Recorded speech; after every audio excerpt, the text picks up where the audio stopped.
War is never good for anybody, and certainly not for any economy. It usually leads to higher prices. It usually leads to disrupted trade. It leads to losses, bankruptcies. No, war has never been good for anybody.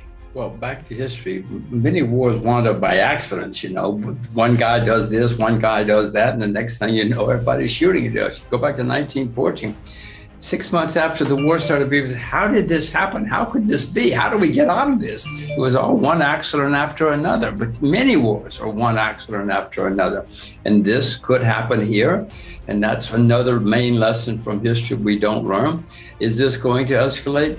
I don't think so, Michelle, only because the markets say it's probably not going to escalate. I mean, the commodity markets are calming down.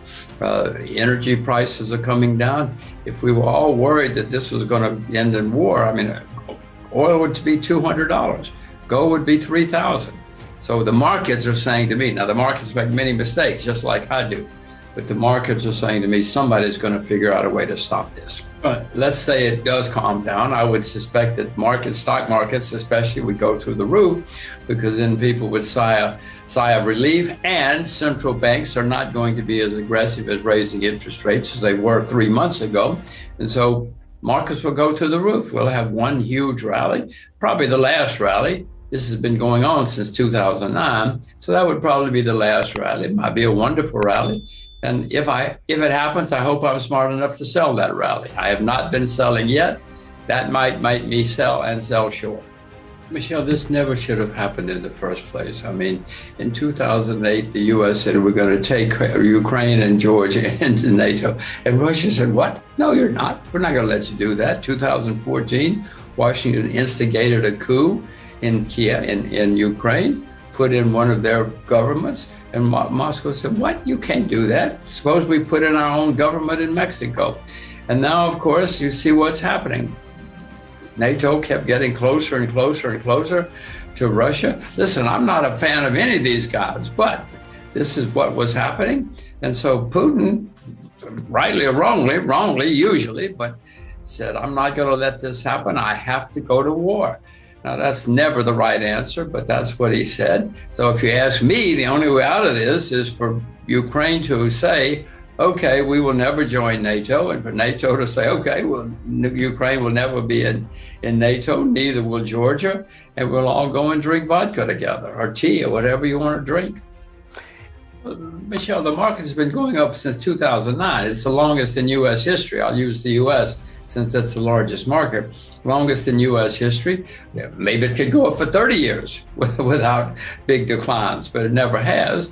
So we see inflation coming back. Inflation always leads to higher interest rates.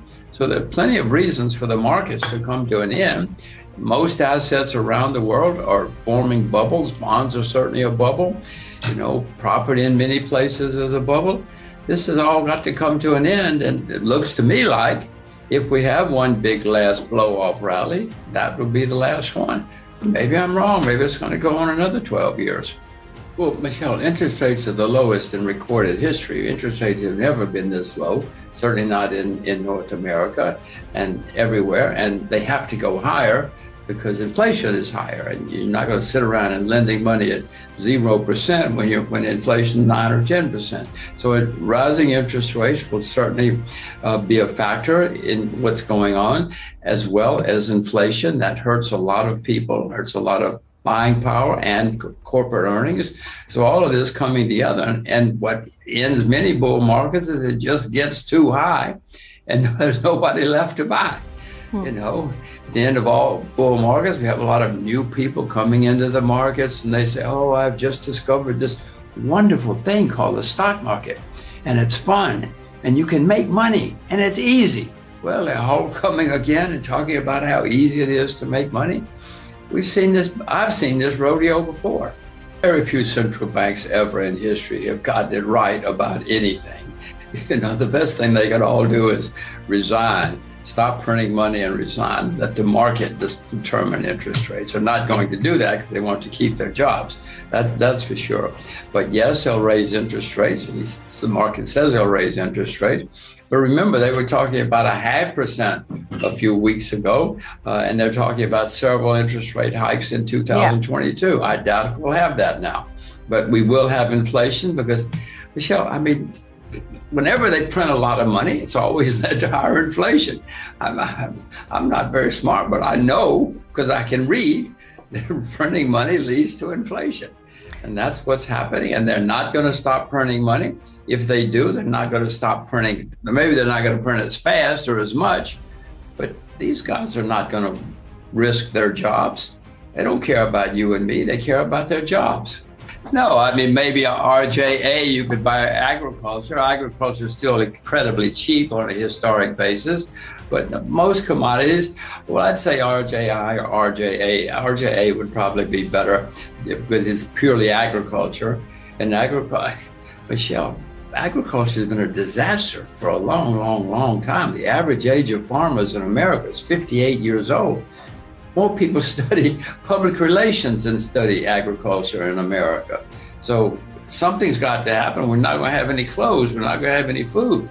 So I would buy agriculture. I got silver. I didn't buy it from Kitco, but I've got silver, and everybody can get silver.